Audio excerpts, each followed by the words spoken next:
There was a stabbing, I guess last year. Never heard of it, if I'm gonna be honest, by a teenager named Carmelo Anthony. Went up and stabbed another teenager at a track meet, and this, of course, became a racial issue because it was a black and white kid. And if you haven't heard the story, let me just paint the picture for you. The you got Carmelo. Carmelo Anthony. He's at a track meet. His parents aren't there. They're busy doing something. He's he's got to get his mind right. He wants to go under a different tent. He goes under the tent and he sees a group of people. How many of them he knows, how invited he is, who knows? But he goes up and you got a guy that says, "Hey, you need to get out of here." This is the other kid, Austin. Says, "Hey, you got to get out of our tent. It's their tent."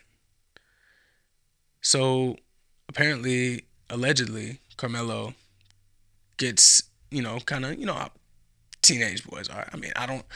I was a teenage boy at some point. So 17 years old, testosterone is flying high. We all know how that shit is. Maybe they's about to throw hands. Who knows? Somebody tells you gotta go. It might just be off principle. Fuck you talking about. Let's be real. I know it's really easy to be like, no, let's be real. But he tries him up. You gotta leave for whatever reason. We'll never know. We'll never really know unless you were there. Buddy comes up and says he isn't leaving, I guess. Austin, white boy, pushes Carmelo. And Carmelo gets pushed because he was in this tent. Because what? He's black? Is this a race thing? He has to leave because he's black? People are protesting. People are upset because, yeah, they want justice for Carmelo. I didn't tell you the whole story, but they're demanding justice for Carmelo. So to finish the story, Buddy Buddy pushes Carmelo first, clearly, clearly starting the fight. Even though, yeah, he was asked to leave and he came up in his face and all that, he didn't put his hands on him. And he did. Apparently, Austin did say, "I don't want to fight you. Just get out the tent." It was probably again more aggressive, more intimidating. Hey, I ain't trying to fight you, bro, but you got it. Whatever the fuck. I don't know. But assuming it was enough where Carmelo was like, "Nah, I'm not getting out," and he steps up. After Austin pushes him, again, justice for Carmelo. Carmelo decides to take a knife out and stab Austin in the heart, and he dies. Justice for Carmelo. He gets taken away, locked up. And the whole reason why this is coming out a year later and becoming an issue a year later is because he's finally been sentenced. And he was sentenced to 35 years. On June 9th, 2026, a Collin County jury found 19-year-old Carmelo Anthony guilty of murder and the fatal stabbing of 17-year-old Austin Metcalf. And I'm pretty sure they were both like 17 at the time. So they can make it seem, I guess, like it's a 19-year-old who stabbed a 17-year-old. They were both like in high school or whatever. You got two teenagers. Now again, maybe I am truly getting old. And you heard about shit like this, but it was like one of those where it's like there was no honor in that. If somebody pushes you, a fight starts, you step up. You don't stab the person right in the heart. You don't stab the person. You don't do that. You throw hands. You throw hands. Hopefully nothing happens too much. Nobody gets in trouble. You feel me? That's what it's like. Maybe I'm getting old. Maybe back in my day, maybe it's one of those type of things. I don't know. Cause it feels like this shouldn't have even been escalated like that, sentencing him to 35 years in state prison. The decision brought a conclusion to a highly publicized trial north of Dallas that became a significant racial flashpoint. The amount of videos I've seen, I kind of went down like a little rabbit hole the other day. That's why I was like, bro, I want to talk about this shit. I usually I wanted to talk about this because it's I saw people pissing on that dead 17-year-old boy's grave. Multiple videos. I saw people talking about they're gonna go after white people if they see them. I saw videos of people going up and actually assaulting somebody because they thought they were on the jury of this same trial. And then when he found out that he wasn't, he's like, "Oh, my bad, bro." You you take all of the power out of racism, racist, systemic racism. You take all the power out of all that shit when shit like this happens. Justice for Karmelo. Because hearing that, seeing the protests, you might be like, okay, justice for Karmelo. You see the signs. It's like, what happened? Well, there was a stabbing, and there was a black kid named Karmelo and a white kid named Austin, and they're saying justice for Karmelo. Oh my God! So, I mean, obviously, this wasn't necessarily racist. You know, maybe he stabbed him because he didn't like him, but obviously, we all know why this would be racist. Austin stabbed Karmelo. And now they're saying justice for Karmelo. Oh, no, no, no. Karmelo stabbed Austin. He died. They're saying justice for Karmelo because they think that his sentencing of 35 years was too harsh. That was racist. That was racist. Sending a murderer to 35 years in prison, which, you know, with good behavior, probably end up doing like 17, 18 type shit. Will have like the ability to do a whole bunch of shit after they get out. Be like 35. You know what I mean? Like won't be no old ass man. You're gonna be up there. You're gonna be damn near middle age, but you ain't gonna be no old ass man. So I understand how you might feel like your life is over, or like your teenage son's life is over, this teenage kid's life is over, but is it? Whose life was over? Whose life actually ended? So the incident occurred on April 2nd, 2025 during a high school track meet. I basically went into that shit. Throughout the week-long trial, the defense maintained that Anthony acted in self-defense out of fear and chaos, arguing he felt cornered. Apparently, there was some sort of enhanced security footage that they had multiple angles, and they showed that he wasn't going to get jumped. Um, and then there was testimony saying that he warned students, "Touch me and see what happens," before pulling the weapon. The jury ultimately rejected both the self-defense claim and a sudden passion argument, where it's like it was a crime of passion, who could have capped the sentence at, which could have capped the sentence at 20 years. And I understand that. First of all, he didn't take the plea. He could have taken the plea. So he wasn't saying he didn't do it. It was basically saying, hey, this was self-defense. He never like ran away. He said, hey, I did it. From the jump, he said he did it.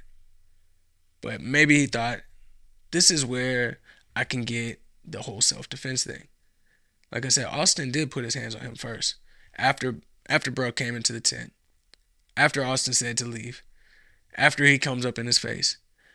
Honestly, how many people, you got your niggas around you, you an athlete, they're all at a track meet, so as from what I know, they all have their own tent or whatever because they're all athletes in this fucking track meet. You feel me? So it's like you ain't got no fucking, oh, okay, whatever. You feel me? Like, I don't know. Maybe that's just me as a man. Maybe that's just me with them rose tinted glasses looking back. But it's just like I feel like it wouldn't have just been me. It's just like for like any nigga that I respected when I was in school, like they would have stood up for themselves in that moment. They would have been like, "Hey, bro, like you getting in my face and shit." You know what I mean? I I don't know. So maybe that's why his defense fell apart, saying that that was self-defense. You can't go up and rage bait somebody, and when they do something, be like, "Oh, you pushed me? Got you in the heart. Stabbed that nigga in the heart. Stabbed him in the heart." And now people are pissing on his grave. Pissing on his grave. And it's not just like random people that are saying this is racism, by the way. We had politicians and celebrities. I think Cardi B was one of the ones that I saw saying that this is another, like, well, shut the fuck up. I guarantee you, and whatever. No hate to Cardi to Cardi B. She makes good music. But shut the fuck up. You did not read too much into that. Anybody that saw any bit of details about that case could have been like, hey, that was racist. It was an all-white jury. Apparently it wasn't. Apparently there was like an Asian. Whatever. I hate when people are like, what's the race looking like here? Apparently there were going to be black jurors, but they had to be recused or whatever because they said that they wouldn't be able to be objective or whatever. They couldn't see themselves sentencing a black man to prison, a young black man to prison. It's like, okay, so if that's true, again, I'm just a common fucking person here, just sitting on the sidelines, trying to weed out the bullshit from the facts of the situation. But it seems like there could have been some black people in the jury. And apparently the people that were there, both testifying for him and against him, there were some black kids there. So it wasn't like he went into a tent and there was nothing but whiteys. No, you had black people there too. Even in his defense, it wasn't saying like, oh, he didn't do that. No, they knew he did it. It's like we understand what happened. Yeah, you walked us through, and we saw the footage. You clearly weren't going to be jumped. You clearly didn't seem like that. That didn't need to be a thing. I think it's a sad sign of where we are I would say as a country, but it's not just here. I think as like the Western civilization. You look over there at the fucking UK, and some of them be like, it's not as bad as they try to say. It's like, shut the fuck up. Can't have an opinion over there. Not if it goes against the government. I think we're going to shit. I think we're going to shit. You have too many situations like this. Not this exact situation, but situations that there doesn't appear to be any racism. And I ain't no fucking Uncle Ruckus from Boondocks or whatever. It's just like, you feel me? It's like, obviously I'm against racism, but I'm against racism for all races. Imagine that. Because I think it's all bullshit. I think it's all stupid. And I've heard people, because again I went down this rabbit hole saying like, well, I look at myself as black first, so this is like blah blah blah. It's like looking at yourself as black first, or looking at yourself as just another fucking cog in the machine of like all the other fucking black people. That's what are you talking about? Like, I think that's crazy no matter. Like, well, the whites gotta stick together. Like, it sounds crazy when it's them. Huh? It sounds pretty crazy. I'm just saying we gotta be, just separate. They can exist. Just stay over there. Like, even that sounded crazy, right? We wanted to change that too, right? I don't know. I think we're just going too far in the other direction, and it's just something people grasp onto. It could have been anything. For some people, it is race. For some people, it is politics. For some people, it's what I don't fucking know. What stance you have on a particular war, or how you feel about abortion rights. It's something. Pick something. They pick something and they say, this is my tribe. This is my team. And then when I'm a part of this team, it's really hard to veer off of any of the other ideas and beliefs that they have. Because I don't want to be kicked out. I don't want to leave. Don't make me do that. Don't make me leave my tribe. I'll do whatever. I will point and shout at. I will condemn and hate whoever you say is our opposition. Who is it? Who is it? So I've seen some crazy shit. And then his parents raised apparently like $700 something thousand or some shit like that. I don't know. It might even be more at this point, since I went down that rabbit hole. But his parents been running it up on the GoFundMe. Then apparently people, they said they found out that they're like grifters, and they ended up not even using it to help their son or some shit like that. It's like, why do you guys keep getting fucking surprised? We heard what happens with the fucking bitches from BLM. We already know. And it's not just them. It's not like, oh, well, you can't trust us with money. No. Nigga, that's not what I'm saying. I'm saying it is everybody. It's everybody. Look at all the other different NGOs and fucking all of it, all the different organizations. It seems like they just point at one that isn't corrupted. You know, it would be too hard to sit here and try to point at all the ones that are. It just seems a little bit crazy. It seems a little bit wild.